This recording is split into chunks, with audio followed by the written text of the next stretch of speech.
నీకు ఈశ్వరుడు ఎప్పుడు ఏమిచ్చాడో దానికి తృప్తి పడు. ఆ తృప్తికి కారణం ఉండక్కర్లేదు. ఆకలి సరిగ్గా లేదని 1000 రూపాయల మందులు వేసుకుని ఏడుస్తున్న వాళ్ళు కోట్ల మంది ఉన్నారు. వేల పట్టున ఆకలేస్తోంది, సంతోషించు. దాహం వేస్తే మంచినీళ్లు లోపలికి వెళ్ళక మధ్యలో కన్నం పెట్టి గొట్టం పెడితే ముక్కులోంచి పోసుకుంటున్న వాళ్ళు ఉన్నారు.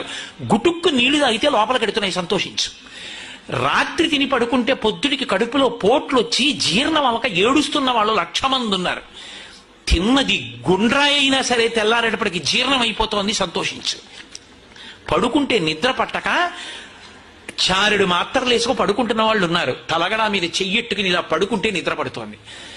పుస్తకం ఉంటే తప్ప మాట్లాడలేని వాళ్ళు ఉన్నారు. వేదిక ఎక్కి కూర్చుని మాట్లాడడం మొదలు పెడితే గంగా ప్రవాహంలో వస్తోంది, సంతోషించు ఈశ్వరుడి కారుణ్యానికి. కొంతమంది కూర్చోలేని వాళ్ళు ఉన్నారు, కూర్చుంటున్నావు. నడవలేని వాళ్ళు ఉన్నారు, నడుస్తున్నావు. చూడలేని వాళ్ళు ఉన్నారు, చూస్తున్నావు. వినలేని వాళ్ళు ఉన్నారు, వింటున్నావు.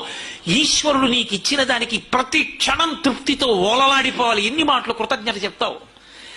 అది మానేసి ఎప్పుడూ ఏదో పోయిందాన్ని తలుచుకుని ఏడవడం కాదు, వచ్చేదాన్ని ఊహించుకుని అలా జరిగితే బాగుండని కనుబొమలు ఎగరేయడం కాదు. ఇప్పుడు ఇక్కడ నీకు ఈశ్వరుడు వర్తమానంలో ఏమిచ్చాడో దానితో తృప్తిగా ఉండడం అలవాటైతే వాణ్ణి మించిన భాగ్యవంతుడు లేడు. అదే ధర్మం.